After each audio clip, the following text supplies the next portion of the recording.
you know, like a bit candid, but you don't have to be like, no.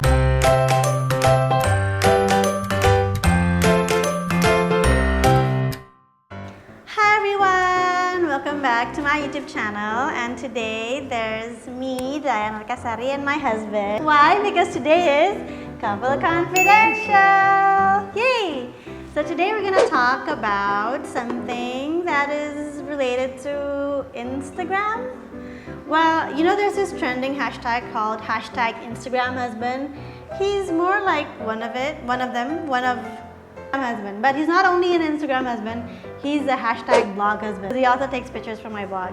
But anyways, behind those hashtag blog husband and Instagram husband, the point is he has been the one taking my OOTD shot.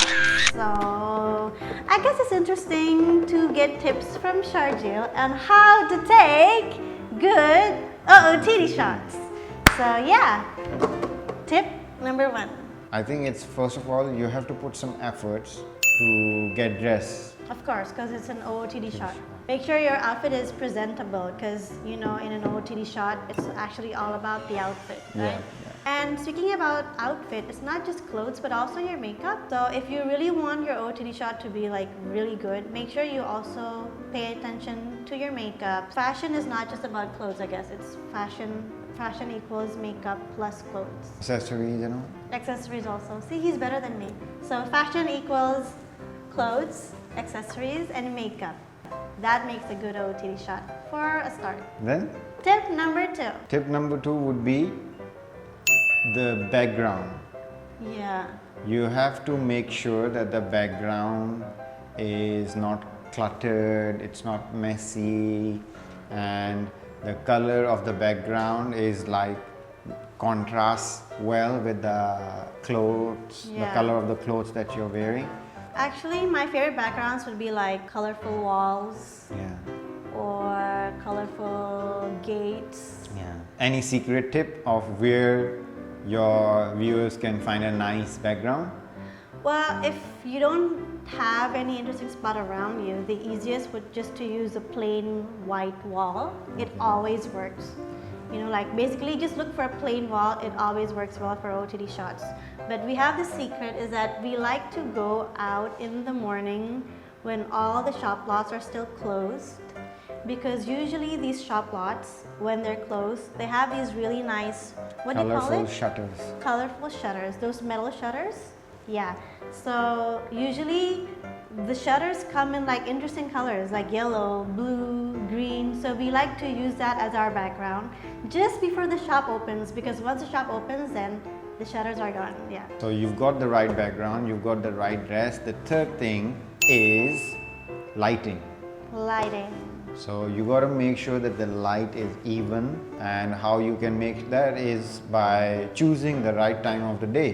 True. So you can go early morning, or you can go a bit in the late evening just before the sunset time while it's still lit, but avoid midday when the light is very harsh. Or sometimes even that midday harsh light can create very strong shadows. So imagine like the face is lit, but there's shadow on the dress and everything, so it's not nice. Or when it's cloudy. Yes, nowadays it's raining quite often, and you can make the most out of it by going out and taking a photo. Sometimes even during 12 o'clock midday, it's cloudy and the light is like even.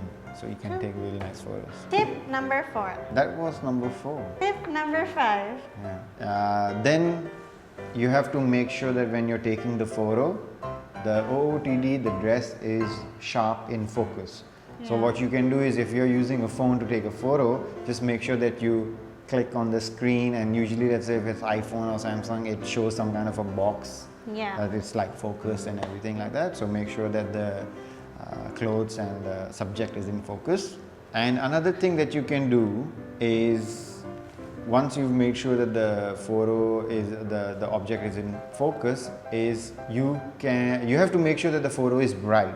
Like on the iPhone, you can just like swipe up and it will increase the brightness, or swipe down and it will decrease the brightness. So that is one way you can boost the lighting and make sure it's nice enough to get a nice OOTD shot. Tip number 6. it's about, the tip number 6 is about the pose. The pose, yeah. So you got to make sure that when you pose, depending on what type of figure you have, generally it's like pose in such a way that it makes you look tall. Yeah, because you want to elongate your figure. Yeah. Like for me, the way I make myself look taller and slimmer is that I put one leg in front. Yeah. If this was your leg is like this and a bit like diagonal like that. It always works. You know, I kind of stole that pose from Victoria Beckham, but I made it mine. So this is my pose. So one leg in front of the other. It always works and it makes you look taller. Yeah. Some people like to take it from the bottom, like when they take OOTD shots, they put the phone a bit lower angle. Yeah. But personally, for me, it doesn't work because it focuses on my double chin. So like you focus on this part, and I hate that. So I actually like it on an eye level, but then I just work out on the pose. Yeah. I guess it's different for every person because every person has different body figures. You just have to figure it out. Yeah. And when you're posing, just make sure you keep it natural. Yeah, keep it natural. So it's like not too, it's an OOTD. Keep it natural. Keep it like. Because you don't want to make it look like you're trying too hard, right? Yeah. OOTD shots are meant to be like candid. It's either you just stand and have like a natural straight face, or you just like pretend you're laughing, like a bit candid, but you don't have to be like, no, you don't want that kind of pose. OOTDs are supposed to be candid and natural. Yeah. Last but not the least, is how you can make the OOTD interesting is if you can capture some form of movement in it. Yeah, true, movement. When you say movement, for example, if a girl is wearing a nice dress, you can take a photo of while she's either like, swoosh. What is it called? Like you just pretend that you're walking or you're like twirling. To make the dress a bit like open and you twirl. Yeah. So movement is interesting. Because sometimes, like let's say when a girl wants to take pictures of herself wearing a maxi dress, when you just stand straight, somehow it just doesn't flaunt your figure because the maxi dress makes you look pregnant and big and a bit wide. So what you do is you want to create that nice silhouette. So when you're wearing a maxi dress which is kind of flowy at the bottom, you walk and you swoosh your dress to the back, so then it creates a nicer silhouette and it kind of shows the overall fabric of the dress itself. Yeah.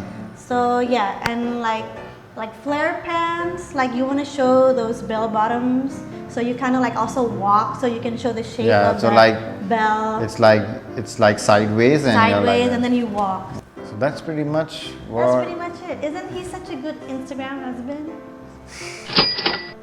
So, thank you so much for watching our video. I hope you find our tips useful. Please share some love by liking this video, and if you have any comments, please leave your feedback in the comment section below. And please subscribe to my YouTube channel. It means a lot for us. And we'll see you in our next couple confidential video. Bye! Hai, kita mau ke KL. Ke KL.